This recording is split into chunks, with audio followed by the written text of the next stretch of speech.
Welcome to Profiles. I'm Richard Fredrickson, and welcome to our YouTube folks and on Channel 6 here in Joliet.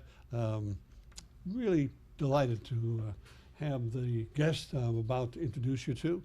It's been months, no, it's actually been years for our last interview, and he looks younger, and I put the age on, so you're going to find this, well, you're going to have a mission, by the way, before I start. And your mission is to tell the folks where they can get Channel 6, how to go there, and then tell them to check YouTube out, because I want everyone who's interested in something called the Safety Act. Oh, you don't know what that is? You're a little fuzzy on that? Not totally clear? When we're finished here with you, with Will County State's Attorney Jim Glasgow, who's here today. Good morning, good afternoon, and good evening. Good morning. I never know when this is on, so we're going to cover all the bases. 8 terms. Is it right? 8 terms? I'm in my 8th term. You're in your 8 terms. Yes. Now, I have a question for you before we get into the Safety Act. It's an easy one. Yes. Maybe. On that first term, in that first term, how is that different than this term? What has changed? What are the things that have made it a little more interesting or less interesting for the state's attorney? Well, again, Dick, as you know, with the advancements we've had, I always teased the attorneys that are working before me now. I said, when I first got elected, I'd ride my horse up to the courthouse, tie it up, and go. And you know, we're at such a fast pace now, and the amount of information and evidence that we have to go through is staggering. And I really give, you know, I've got 90 attorneys now, and most of them are a third my age or half my age, and I'm astounded at their capabilities and their ability to handle, you know, when the body cams came in, we could have a criminal case with 5 body cams. Well, those attorneys have to watch all 5 and catch every little nuance on there that might affect the case one way or another. You know, on a pro football game, did he catch it or didn't he? Yeah. It's only on that 4th camera that you can see he caught it. Well, the same thing happens if somebody alleges an officer did something wrong or whatever. I mean, it's amazing what they do, and you know, their performance in court is amazing, because you know, we haven't lost any of the major cases, and so. Even though the Safety Act is, you know, taxes you, we've got a lot more work to do, and that's why we have so many lawyers now. We have to, you know, prove by clear and convincing evidence, you know, at the initial stage. So, but they've weathered the storm and they've come through. There's another storm on the horizon, but we're not going to deal with it today because I want to get into this Safety Act. But on our next visit with Jim Glasgow, we're going to talk about AI and how that affects his office and how it affects you and me. We'll do that in the not too distant future. So, Illinois Safety Act, you know, I was going to read all of this, and I'm not going to do it, because I want to give you enough time to, because there needs to be clarification on this. I don't believe people, because they're busy with life. Sure. Things are going on, you know, the kids are going here and that's happening, and et cetera. But this is really something that people really need to know about, and what it does and what it does not do. Right. And that's why I brought you in here. So there's the camera. I'm not going to ask you any more questions until you kind of get finished here a little bit. Okay. So go through a little. I may break in, but yes. I'm going to let you have the podium, and you go for it, my friend. Well, something happened in 2021 in January where this law was brought into the legislature in the middle of the night, in early morning hours, 1,000 pages, and it was rushed through. Nobody had a chance to thoroughly read it and put all the different pieces together, and it passed. When we finally got a copy of it and we were reading it, you know, one of the most problematic things that I saw was that they put in a requirement that someone be brought to trial within 90 days. And so our previous speedy trial was 120, but there's also a lot of built-in continuances that can be gotten in the interest of justice. This 90 days was 90 days, and then the offender gets out. And then the judge always has the ability, when they tell you what your next court date is, that if you don't show up, they're going to issue a warrant. They took away the judge's authority to issue a warrant, even on somebody that may have killed 3 people. Well, that was like, what are you doing here? Because on a triple homicide, I can't be ready for trial in 90 days competently. There's so much evidence that would be there that would have to be processed, blood work, DNA, whatever, forensics. And so this basically opened the door for all these defendants to be demanding trial in 90 days, and we couldn't keep up. And they would be getting out, and then when they didn't come back to court, we couldn't get a warrant. And I'm thinking, this is Armageddon. We're going to lose control of the criminal justice system. And so we went to the legislature and we begged them, please, will you listen to us? You drafted this without talking to the State's Attorneys Association. And now that we've seen it, we wanted to warn you, this is what's on the horizon. We've got to fix this. And we tried and tried and tried. And then in July of that year, I was invited to give a talk at the park in Naperville. And I'm giving a 4th of July related talk. And then I thought, you know, the media, nobody's picked up this problem that is on the horizon. So I just did right there. That was the first time I publicly spoke about it, how we've got to do something. We've got to stop this. I went back to my office, looked at my attorney, said, put a team together. We're going to have to sue. You know, this is crazy, but we're going to have to sue our own governor, legislator, whatever, and to try to stop this. And so the team did an incredible job. It took me a number of months to get 64 other state's attorneys to join me.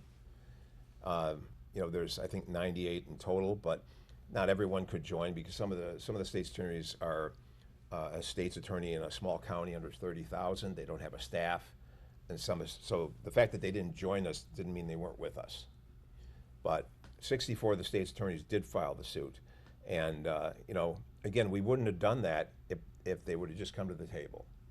So we got a decision in our favor in circuit court in Kankakee.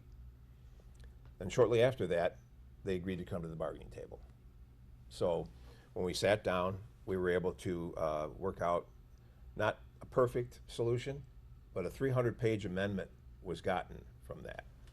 And that basically saved us from what was going to be an uncontrollable situation. What year was that? The same year. It was in like December of 2021. And this law was to go into effect in January of 2022. So right under the wire, they finally agreed to sit down and they were reasonable enough to get it to where it is. And we have been able to function under the current Safety Act. In fact, our jail population has only dropped by about 100. Because one of the things is, you know, these attorneys don't just have one client. So if a client says, I want to get my trial in 90 days, well, he's looking at his calendar. You know, I've got 3 other trials set. I've got all this other stuff. I mean, I'm going to represent you thoroughly and properly, but I can't be ready in 90 days. So that has helped us temper that type of a demand. And then we have, in our negotiations, there was a section on speedy trial. It's 120 days, and that was reestablished. And then the continuances that are granted there, say if we have a DNA issue, we can get continuances because of that, and it tolls the term and how fast we have to try a case. So we've been managing. It's a lot more work for our attorneys every time somebody's arrested. We have a lot more discovery we have to turn over, and so we've been, you know, meeting that deadline. But you know, there's still some loopholes. Give you an example: burglary is not detainable. It's not what? Not detainable. So, and I just got to tell this story because one of my investigators looks out his kitchen window, and there's somebody in his car, in his garage. So he goes out there, makes the arrest. There's Harry Flowers. Now Harry's been arrested 37 times, been to prison a number of times. And so we bring him in, he's right out the door. He can't be detained with that kind of a rap sheet. So my investigator was leaving work one night, and he's driving down the alley, and there's Harry sitting against the building having a drink, waving to him. Shortly after that, a couple weeks later, he's arrested for another burglary.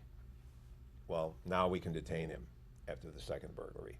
So he's back in prison right now. But it takes 2 before you can arrest him? Well, yeah, the first one, if you have a murder conviction and an armed robbery conviction and you do a burglary, you cannot be detained. Now, that does not square with protecting the public, okay, because that person is very dangerous. The fact that he didn't hurt anybody in that burglary is because nobody was there. So he doesn't get a attaboy for that. What we want is to give the judges throughout the state of Illinois, with all their different opinions and feelings and whatever, give them back their discretion. Don't tie their hands with a law that says, Judge, we don't care how sophisticated you are, how good you are at your job, you can't detain this guy to protect your public. No matter how dangerous he might be, this burglary does not give, and it's a Class 2 felony. So another one would be fentanyl. Possession of fentanyl under 5 grams. If I've got 4.9 grams of fentanyl, I can kill 2,500 people. Now, I would consider that worse, more dangerous than a burglary. Yes. Okay, and yet it's not detainable. So there's just crazy things like that, anomalies in the law that we've got to try to work out. DUI is another one. Aggravated DUI. You can't be detained until your 4th DUI. Now, you know, once you've had a DUI, if you have a second one, you're starting to get a little more dangerous. On the 3rd one, yeah, maybe. I mean, we're trying to protect the public, and we have these roadblocks. And so, and it's a roadblock not just for me as a prosecutor, but it's for the judges. So I have this simple question. Yes. The guy over here. Why? Why is the legislation doing this? Yeah, I don't know. I don't know the answer. You know, we work with the legislature as best we can. We try to work together. That's what we're all charged with doing. And I'm hoping that, you know, when we sit down, we can talk about some of these things. And I want to credit the legislature with the amendment. You know, they deserve full credit for that. They finally realized we had these insurmountable issues in the original Safety Act, and they agreed to our amendments. And so that's why I'm sitting here today, and we have a safe community. Yeah. So, but there's still these anomalies, and the legislature has said they're open to, you know, doing this. So I'm hoping that we can all sit down and cooler heads will prevail. You know, fleeing and eluding is not detainable either. So if you high speed flee and elude from an officer, you get out. So I think if we all sit down and look at those fact patterns and the danger that's involved to the law-abiding citizens, I'm hoping we're going to be able to solve this problem. When did all this take place? I mean, it used to be, if my memory was a DUI, you were in big trouble at one time. Now you're telling me 4? Yeah, well, you know, I've been doing this a long time. Back in the early 80s, DUI, you could get court supervision over and over and over again.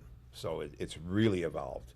But again, the density of our society, back in the 80s, the traffic on our roads was nothing compared to what it is today. So the more dense the traffic is, the more dangerous it is if we have impaired drivers.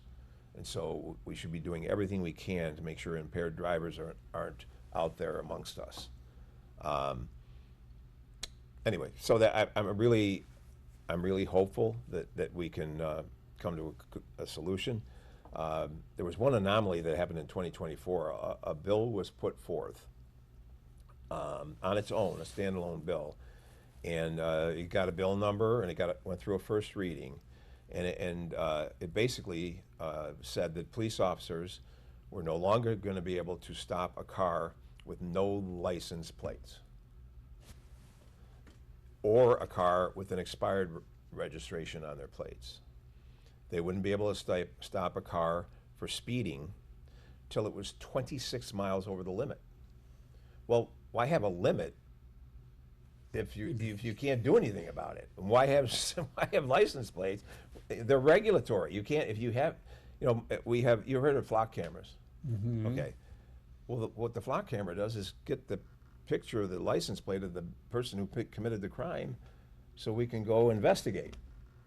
If the cars have no license plates, we can't just stop a guy because you're in a blue Buick, right? I mean, we got to have, with the license plate, that's like a fingerprint and gives us probable cause to pursue. So, anyways, thankfully, the law went even further. Let me check here. There was one other thing that I forgot here. Tinted windows. You could have blacked out windows where you literally couldn't see out of the car. You can't pull them over for that either.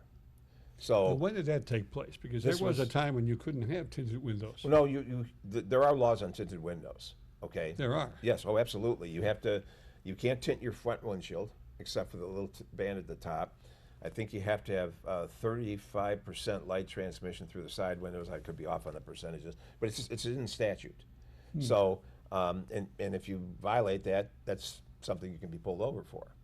And a lot of times, sometimes somebody has a Ferrari, and the Ferrari looks better with black windows, right? But it's still a safety issue. And then there's other people who black their windows out because maybe they're doing something that they shouldn't be doing and they don't want the police to see inside. So, but again, it's not in every case. But the kicker was if a police officer pulled someone over under this statute and it was not permitted, any evidence that they would find would be, so if there's a dead body in the car, that would be suppressed. Even if the driver gave you permission to search. So they basically revoked the driver's permission to give consent to search on his own crime. Now, when our elected officials go ahead and work this legislation, do they have, and this is naive on my part, I don't know. Yeah. Do they go to the police chiefs? Do they go to the state's attorneys to get feedback from reality that's taking place on the highways Usually. and byways? Yeah, usually they do, but in the original Safety Act, they really didn't. And then on this bill that popped up in 2024, but the bill that popped up in 2024, thankfully, because of what happened previously with the Safety Act, all the right people rose up and said, this can't be. We will have no ability to enforce any laws. And the bad guys will be in control. They can speed, they can take their license plates off so we can't identify them, they can black out their windows so we can't see them. So the bill died. It didn't get past first reading. The scary part was that somebody thought to write this bill. And so, when you're asking me why was the Safety Act written, well, some of that is in the Safety Act. That sort of attitude about give the defendant too many rights. Well, there was comments made on television probably back in 2021, 2020 about the unfairness of arresting someone who didn't have any money. And so they spent all this time in the county jail where the guy with able to make bond, he could get out. Right. That was part of this, I would believe, why they put the Safety Act together. Yes. Out of compassion, out of let's treat people fairly. Right. And, in a lot of cases where somebody we didn't let people languish on lesser charges with no bond, and they would get a certain amount of money per day credit towards their bond as they sat in jail. But there has to be a balance. You have to give the judges back their discretion, and the judges have discretion too to let somebody out during the pendency of the case if they think it's appropriate. I'll just say as an aside, I thank God that Drew Peterson's bond was $20 million.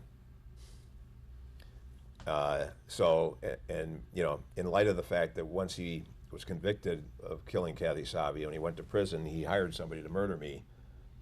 And then that person agreed to wear a wire. We got a recording of him hiring him to murder me. And then we had a trial and he was convicted of soliciting my murder for hire. So as far as bond goes, that's just an interesting aside. Yes, it is. Yes. because in the recording he mentioned if he was out, he'd take care of me himself. Yeah. So he wasn't out. You know, one of the reasons I wanted to have you on is that history is an interesting thing, but people forget things. Yes. It's just like some people today, we're in March of 2026. Some people forget, different topic, but it relates. People forget what Iran had been doing to this country for 47 years. They forget about the Marines who were killed. They forget about all the things that were instigated from Iran. I'm willing to bet you a pair of glasses that those folks out there forgot all about that. You are just bringing back some history that they had no idea about. When Peterson goes before, whatever he does goes up before the judge, they never mention these things. Mm-hmm. And same thing with out in California. I don't know if it's happening in Illinois, the CDL drivers. People who can't read or speak English are being given licenses. Right. You know, why is this happening? I'm not political. I don't care if it's Republicans or Democrats. But this is just decent, honest to goodness reality of you don't do those kinds of things. Even, you know, what do they say? The road for good intentions are the road to hell. Yes. People, compassion, yes. But like you've said, well, the judges need to have the reality to be able to make that decision based on the evidence. Yes. Now, where are you at in that timeline? Are things going to change, or we just have to deal with what we have to deal with on an everyday basis that you're dealing with now? Well, again, I think the States Attorneys Association is going to be talking with the legislature, and hopefully we can start conferring, and we can bring out examples of what's happened, you know, with the implementation of the law the way it is now, and these anomalies hopefully can be taken care of. As far as the different crimes that I've mentioned where we can't detain them, that's a simple fix, very simple fix. And I think the most compelling one is the fentanyl. Yeah, because on most drugs, they're not that deadly. Yeah. 2 grams of fentanyl, like 2 grams of salt, if you got it on your finger, you could literally die. Yeah. I mean, and that's why, you know, the police, when they do search warrants, you know, that they have to be very aware that that stuff is that volatile and make sure that they're not going to touch it during the search. If they have a drug dog, they don't want the drug dog to get it on its nose. In fact, they carry inhalers and whatever if the dog were to have that happen. Yeah. So, you know, it's so volatile, that one should be a no-brainer.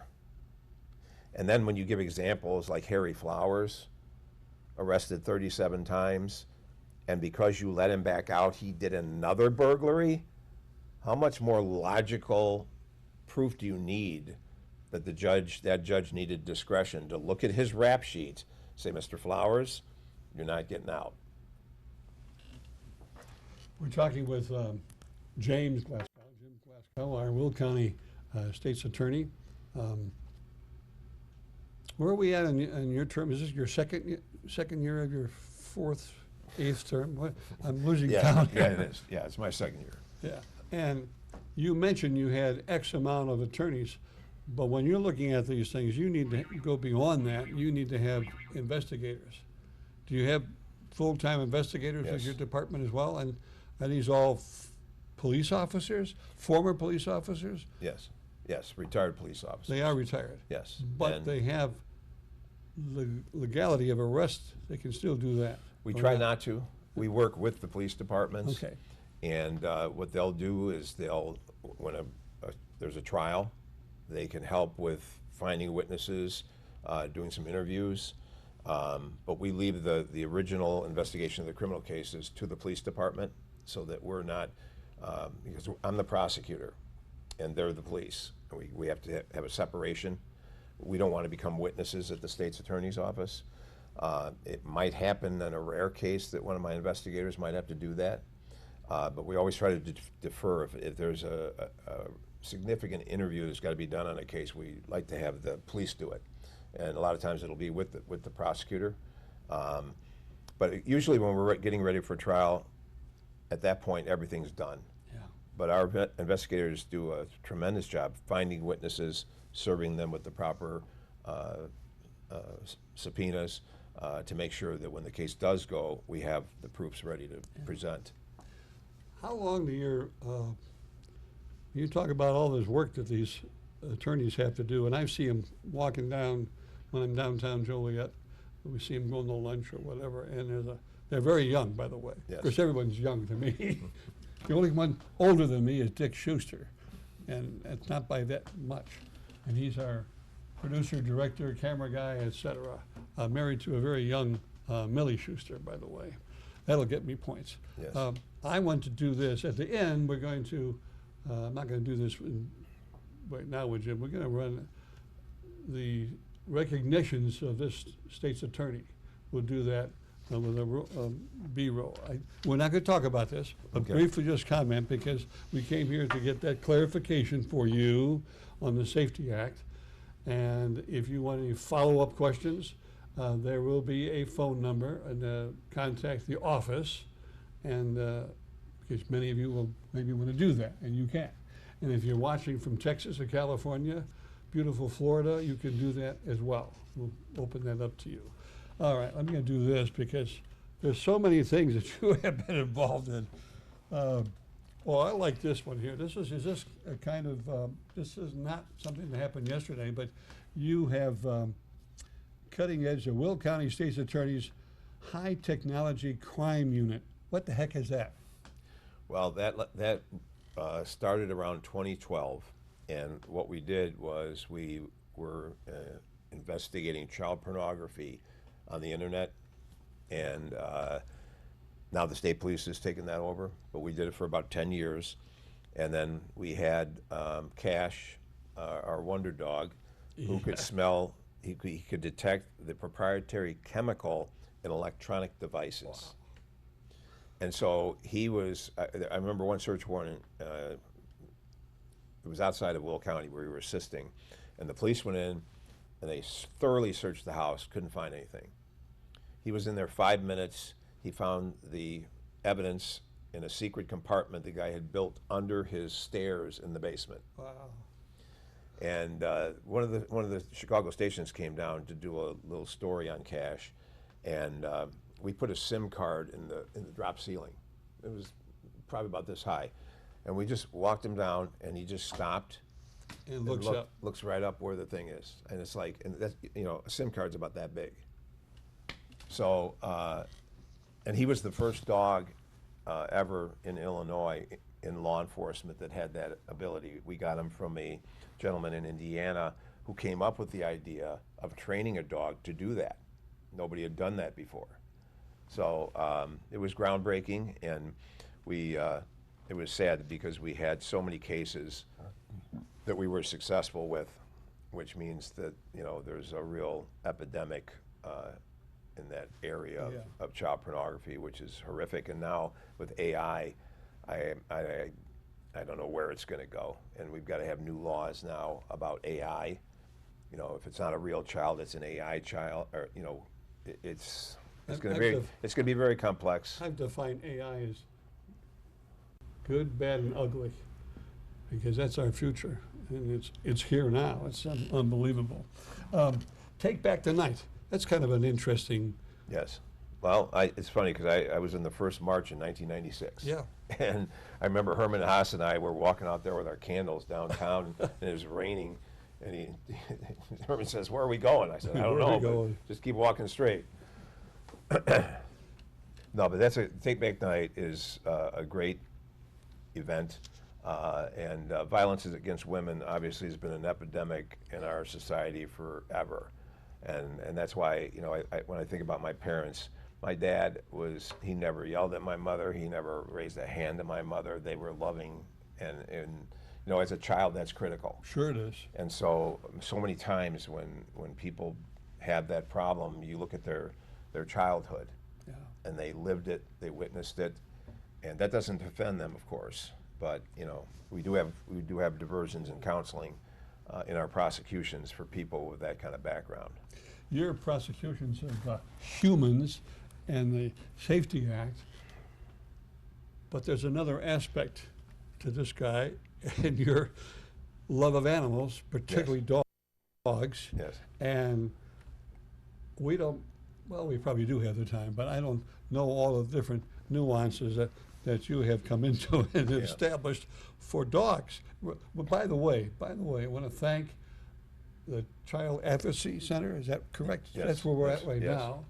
And you had a lot to do with that as well. And we might come back over there and do a whole special on this place.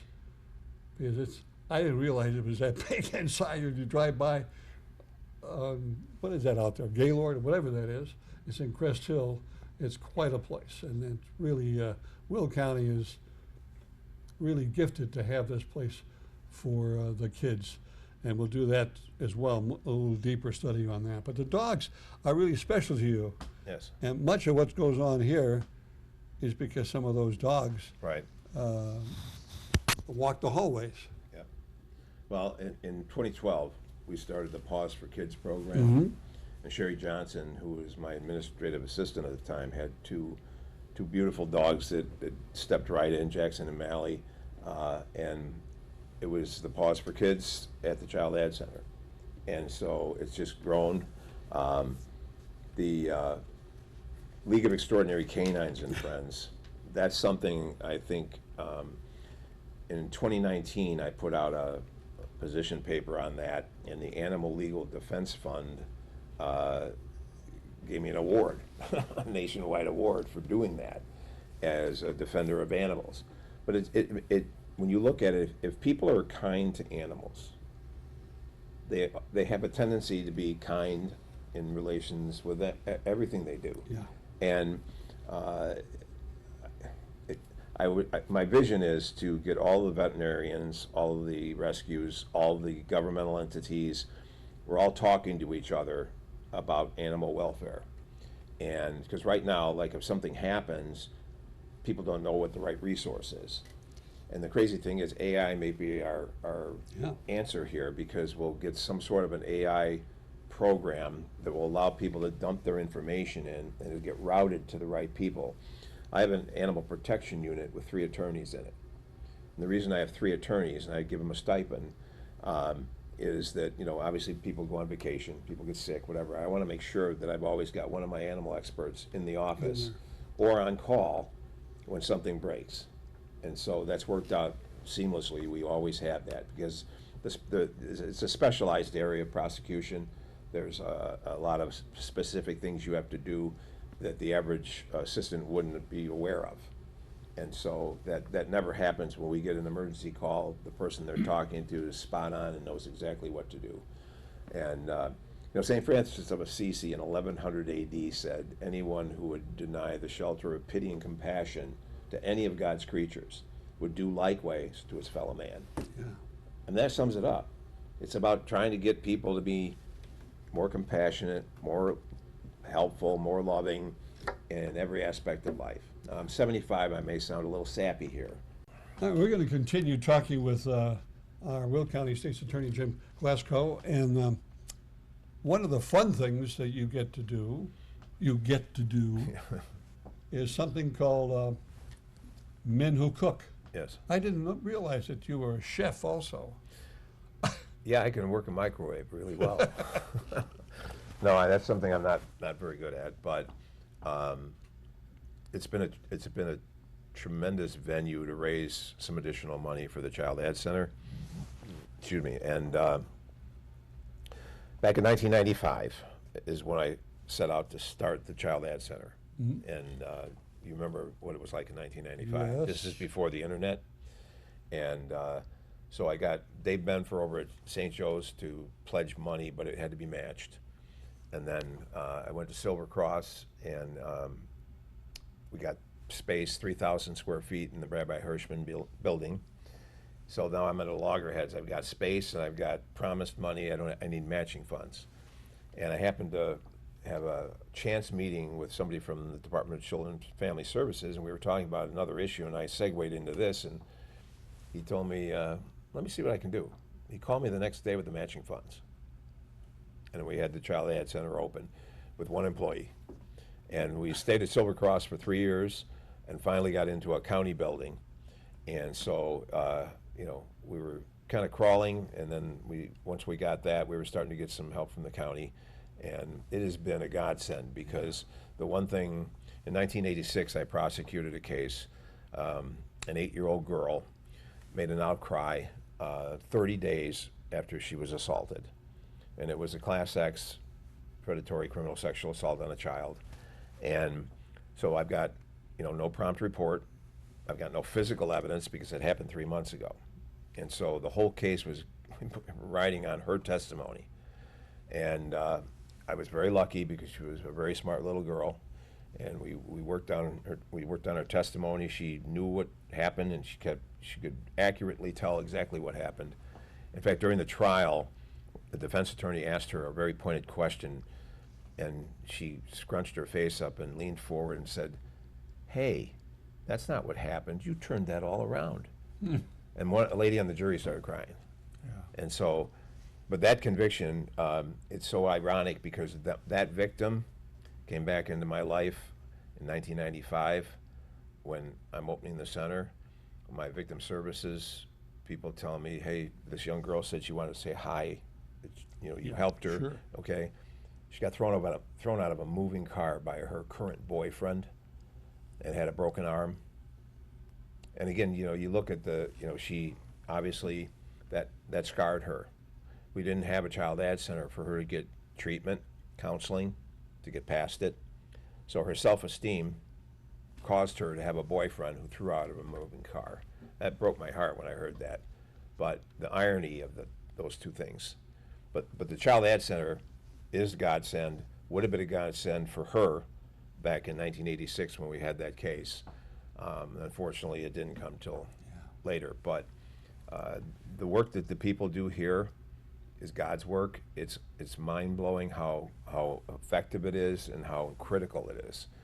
Both the interview that's done here to perfect the criminal case, and then the rehabilitation and counseling that occurs afterwards. I think this is the best CAC in the state. Yeah. Well, we're going to wrap things up here, and I'm going to give you an opportunity to look in that camera over there, and anything we forgot, something you definitely want to mention, so that we have it. And we're going to close with that. Then we're going to go to some B-roll. I want to thank you. Personally, thank you for coming by. I know you're a busy guy. Thank you. Got all kinds of things going. Thank you for what you do. And look in your camera. And our state's attorney, James Glasgow. Yes. You go right ahead. Well, the League of Extraordinary Canines, we're hoping to see that grow leaps and bounds, no pun intended. And you know, we stopped the suffering and harming of animals. That's a tremendous foundation for getting people to be more law-abiding and less confrontational in society. I think that quote by St. Francis really sums it up. And you think about how long ago it was he said that. Yeah. You know, think about the torturous things that happened in 1100 A.D. You know, I mean, they were drawing quartering people, and yet he said something that profound. So, you know, we're working on right now, how are we going to get this communication system set up so that, you know, if they need law enforcement help, we've got it. If they need veterinary help, we've got it, no matter what it is. And then the last thing that I would like to do is get into the schools with very young children and let them play with the guest, you know, Sure. animals, and then talk to them. You know, I remember when I was a little kid, they never, you know, how does that animal make you feel? And should you be nice to that animal? And what happens when you're nice to that animal? Make the little child think about compassion and empathy and kindness. Early on. Yeah. When I first got elected, I started this thing called Ceasefire. It's an acronym for Character Education, Activates Self-Esteem, Fostering Individuals, Respecting Each Other. and I raised $100,000, and we put character education in the local grade schools. And the whole concept is to, you know, when you're doing your scholastic work, like in history, the general leads a charge. He memorized the date of the battle, you know, for the test. Why did he risk his life when he's the boss? He could have stayed in the back and let everybody else go and run into the gunfire. Because we never discussed that when I was in school. You know, the real humanity that we're studying. Yep. What is it made up of? And I think in this crazy world we're in today, we need to do that more than we've ever needed to do in the past. I'm glad you mentioned about the humanity, because going back to our original topic and subject, and you can wrap it up with this, but you're talking about the Safety Act now. Yeah. It's a continuation. Yes. It's not just, this is the way it's going to be. And I think that, you know, our local legislators will see the logic in what we've discussed here today, okay? If you have a burglar that has a murder conviction and an armed robbery conviction, that's a dangerous person. Now, he was in your garage, but because your garage is detached, it's not a residential burglary. I guess I should explain that real quickly. If you break into someone's garage that's attached to their house, that's a residential burglary, and that is detainable. But if the garage is separate from the house, then it's not. So we have that nuttiness to deal with, right? Because my investigator's garage was detached from his house. Yes. So, okay.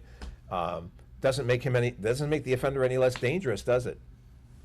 So I think the legislature, when they listen to that and hear that and think about that, I think they'll see their way to fixing a lot of this stuff. Thanks for listening to Profiles. I'm Richard Fredrickson. Our guest has been State's Attorney James Glasgow, and we'll see you next time here on Profiles on YouTube and on Channel 6. Take care.